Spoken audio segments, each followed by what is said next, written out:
Now the word is watch. Watch means we have this watch here. WATCH watch, and we wear it on our wrist. Wrist watch we say. Right? It shows the time. Is that all? No. There is a watchman. For every building, there is a watchman. He will take care of everything. Who goes in, who comes out. All these things he will be recording, and there is a watchman over there. Right? And over and above these two contexts, watch, the word watch has some other contexts. That is what we are going to show. And one more thing, we use watch glass antam. Watch glass ante dome shape lo, chinna dome shape lo unna glass, watchmaker he will be putting all his springs etc. into petrol. That is a watch glass. And watchman, watch glass, right? And the watchman will be in a room, and we say watch room, right? That way we are using watch as a describing word. And the watch itself we are using here, that is the name, noun. అంటే ఈ watch అనే పదాన్ని మనం ఒక action word గాను, తర్వాత ఒక name word గాను, ఒక డిస్క్రైబింగ్ వర్డ్ గాను వాడుకోవచ్చును. అవన్నీ వాడుకున్న తర్వాత యాక్షన్ వర్డే, అంటే ఏదైతే పని చూపిస్తుందో అదే వర్డ్ని మనం ఎన్ని కాంటెక్స్ట్లో మనం చెప్పుకోవచ్చును. What are these contexts? It is, you see now, I like to watch cricket. Watch అని మనం పదం చెప్పుకున్నప్పుడు దానికి లుక్కి, సీకి ఉండే సంబంధం ఏమిటి అని మనం క్లియర్గా చెప్పుకున్నాం. ఇప్పుడు ఆ వాచ్ అనే పదాన్ని మనం ఎన్ని సందర్భాలుగా ఉపయోగించుకోవచ్చును అనేది మనం ఇక్కడ చూస్తున్నాం. ఇప్పుడు మొట్టమొదటి చూస్తే I like to watch cricket. ఆ వాచ్ ఎందుకు చేస్తాం? మన ఆనందం గురించి చేస్తాం, ఎంటర్టైనింగ్ గురించి చేస్తాం. It entertains. అంటే మనం టీవీ వాచ్ చేస్తాం, ఇట్ ఎంటర్టైన్స్. క్రికెట్ వాచ్ చేస్తాం, ఇట్ ఎంటర్టైన్స్ కదా. అంటే మనకి ఒక ఆనందం కలిగించడానికి చూసేదాన్ని మనం వాచ్ అని పెట్టుకోవచ్చును అని మనం ఒక నిశ్చయానికి వచ్చాం. ఇప్పుడు I like to watch cricket. నేను క్రికెట్ చూసి ఆనందిస్తాను, క్రికెట్ చూసి ఆనందించడానికి ఇష్టపడతాను, క్రికెట్ చూడడానికి ఇష్టపడతాను. చూడండి, క్రికెట్ చూసి ఆనందించడానికి ఇష్టపడతాను, క్రికెట్ చూడడానికి ఇష్టపడతాను. చూస్తున్నారా ఆ డిఫరెన్స్ ఎట్లా వస్తుంది? ఇప్పుడు అదే మాట ఇక్కడ వాచెస్ అని ఉపయోగించుకున్నాను, మదర్ని తీసుకొచ్చాను, బేబీని తీసుకొచ్చాను. అప్పుడు దాని తర్వాత కాంటెక్స్ట్ ఎలా మారుతుంది మనం కొంచెం చూద్దాం. ఇప్పుడు the mother watches the baby crawl across the room. The mother watches the baby crawl across the room. అంటే ఆ రూమ్లో ఆ చిన్న పిల్ల బేబీ ఉంది కదా, ఆమె బంగురుతోంది, పాకుతోంది. ఆ పాకడం చూసినప్పుడు అంటే ఆమె మదర్ చూస్తోందా? చూస్తోంది. మూమెంట్స్ జాగ్రత్త కోసం చూస్తోందా? ఆమె పడిపోతుందని చూస్తోందా? దెబ్బ తగులుతుందని చూస్తోందా? ఏమో అయి ఉండవచ్చు. ఆనందంగా చూస్తోందా? కావచ్చు. నా పిల్లే కదా, నా బేబీయే కదా, ఇంత పెద్ద అయిపోయిందా, అప్పుడే బంగరేస్తోందా అని అవి ఆశ్చర్యంగా చూస్తోందా? అది కూడా అవ్వచ్చును. అంటే ఆ వాచింగ్లోనూ ఏమిటి ఉన్నాయి, ఎలిమెంట్స్ ఏంటి ఉన్నాయని చూస్తే మదర్ దృష్టిలోకి వచ్చిన ఎక్స్పీరియన్స్లు అన్నీ ఉన్నాయి దాంట్లో. అందుకు ఇక్కడ మనం వాచ్ అని ఉపయోగించాం. It is not the mother sees the baby crawl across the room అన్నది కాదు. Mother looks at the baby crawling across the room కాదు. సీలోను లుక్లోను ఆ వాచ్ తాలూకా మీనింగ్ రాదు మనకి. ఆ వాచ్ అనే వర్డ్ అంత పెద్ద మీనింగ్ దాంట్లో ఉంచుకుంది. అంటే ఒక ఎక్స్పీరియన్స్, మదర్లో కలిగే ఎక్స్పీరియన్స్, ఆ పిల్ల బంగురుతున్నప్పుడు కానీ పాకుతున్నప్పుడు కానీ మదర్లో కలిగే ఎక్స్పీరియన్సెస్ అన్నీ ఆ వాచ్ అనే వర్డ్ దాంట్లో దాచుకుంది. వీ కెనాట్ ఇదమిద్దం అని మనం ఏం చెప్పలేము ఆ దాంట్లో ఉన్న ఎక్స్పీరియన్స్ని. So I have shown that sentence for you, I brought that sentence for you. You have to see, you have to watch the experience of the mother, how mother experiences while looking at the baby when she is crawling. Chusara, the experiences when she looks at the baby. Tada gane watch anesariki dantlo experience anta undi. That is what I want to show you by this sentence, the mother watches the baby crawling across the room. Now third one, you need to watch what you సే. చూసారా ఈ వాక్యం, you need to watch what you సే. అంటే హిందీలోనూ మనకి ఒక చిన్న కోపంగా అనే dialogue ఒకటి ఉంది, జబాన్కో లగామ్ దో అంటాడు. ఈ జబాన్కో లగామ్ దో అంటే ఏంటి? నాలుక్కి కళ్ళెం వేయరా అన్నాడు. అంటే ఏంటి? మాట్లాడినప్పుడు ఏంటి మాట్లాడుతున్నావు అది చూసుకుని మాట్లాడు అంటే కోపంగా అనవచ్చును, లేదా చిన్న వార్నింగ్ ఇవ్వచ్చును, ఒక చిన్న సజెషనే నాకు కావచ్చును. చూడండి తేడా ఎలా వస్తుందో చూడండి. కోపంగా అన్నాడు, లేదో సజెషన్ ఇచ్చాడు, లేదు అంటే ఒక వార్నింగ్ ఇచ్చాడు. ఇవన్నీ కూడా ఆ వాచ్లో ఉన్నాయి. ఏంటది? That is you need to watch what you say. You need to watch your tongue. What you say అనక్కర్లే, you need to watch your tongue. అంటే నువ్వు ఏంటి మాట్లాడుతున్నావు కొంచెం ఆలోచించి మాట్లాడు అన్నాం కదా.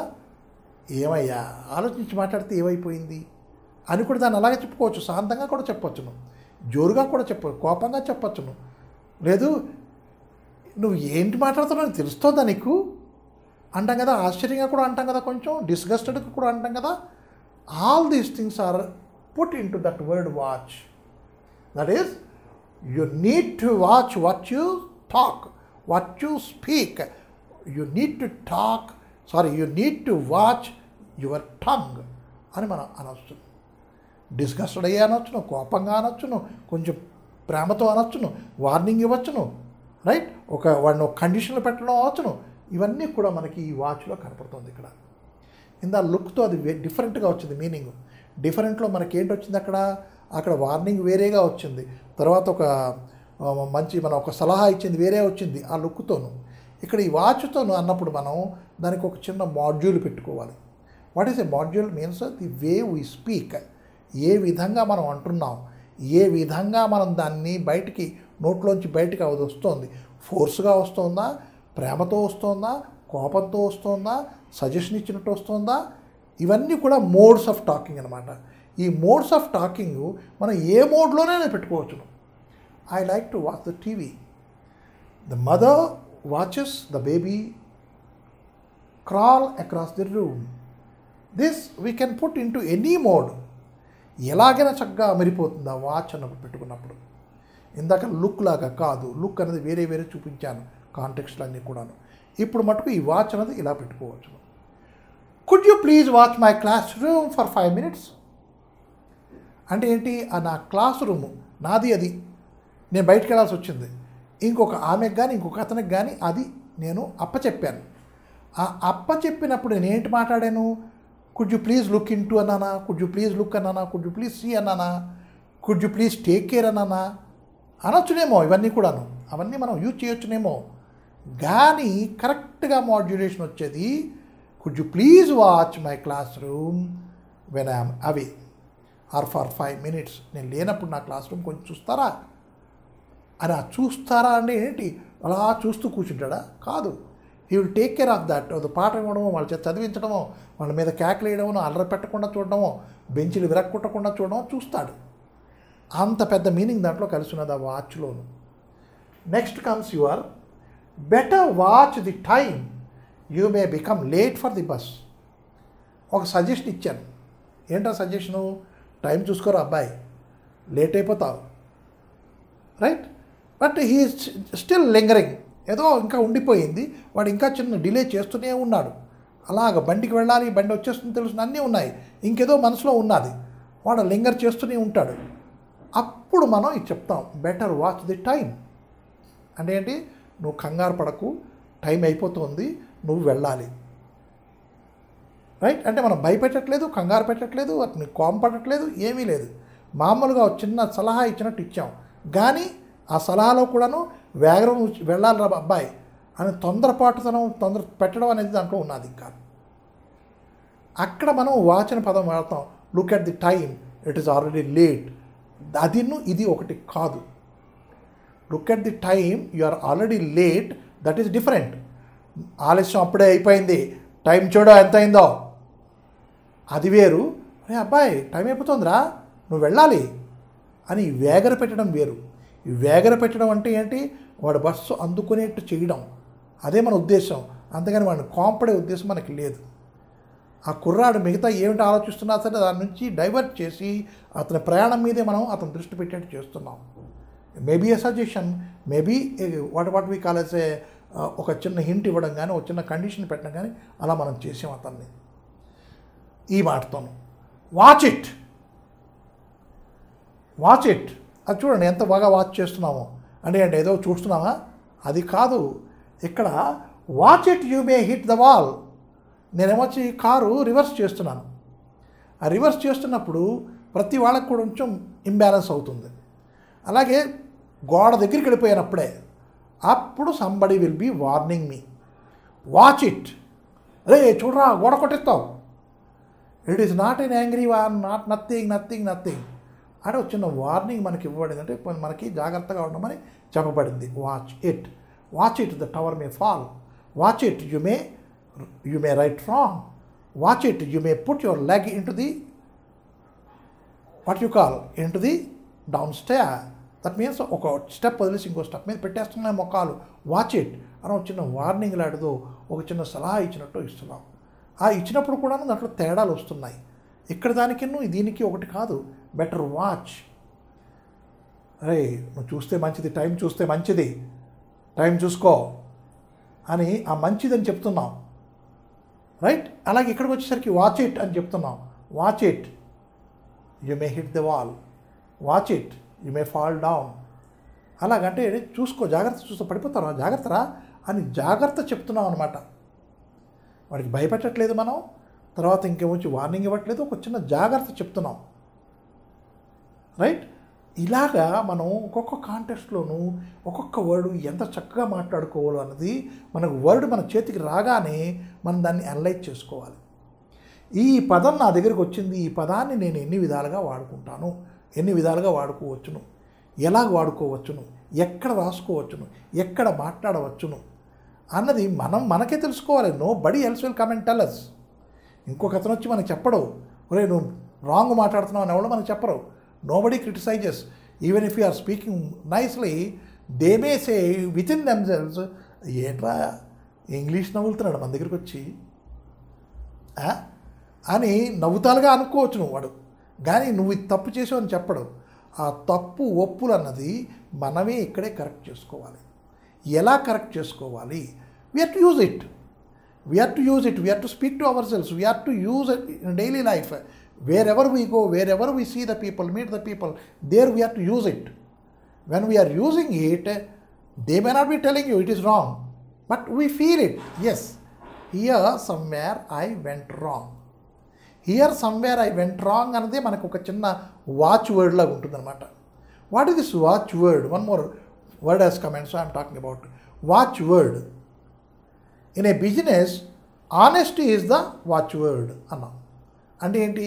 నీకు ప్రాస్పారిటీ కావాలి అంటే, నువ్వు దాంట్లో బిజినెస్లో కానీ మంచి డెవలప్ అవ్వాలి అంటే ఆనెస్టీ అన్నది ఉండాలి. That is a watch word. Watch word అనేసరికి అప్పుడు ఆ వాచ్ తాలూకా పని ఇంకోటి అయిపోయింది అక్కడ. చూస్తున్నారా? అంటే whenever we are talking something or other, it is coming into our వే.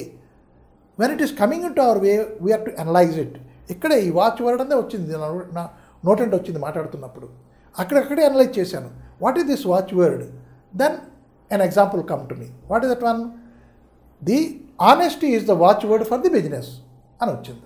అంటే honesty అనేది watchword ఎందుకు అయింది అంటే, if anybody, if somebody is honest, he can flourish in the business అన్నమాట. అందుకోసం అది watchword అయింది. చూస్తున్నారా? అలాగ పదాలు మనకి రావాలి, ఆ పదాలు వస్తే అక్కడక్కడ మనం మీనింగ్ తెలుసుకొని అది అలా యూజ్ చేసేసుకోవాలి.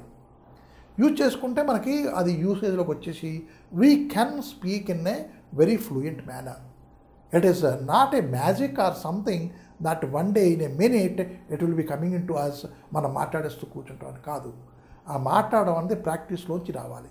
ప్రాక్టీస్లోంచి ఒక చిన్న ముక్క అలాగ ప్రాక్టీస్లోంచి రావాలి. తర్వాత మన తలక కాన్సెన్స్ కూడా చెప్పాలి, ఎస్ ఇట్ ఈస్ కరెక్ట్ అని. ఈ రెండూ కలిస్తేనే మనకు స్పీకింగ్ కరెక్ట్గా వస్తుంది. కరెక్ట్గా మాట్లాడుకోవాలంటే more and more words we should have, and some more words we will think about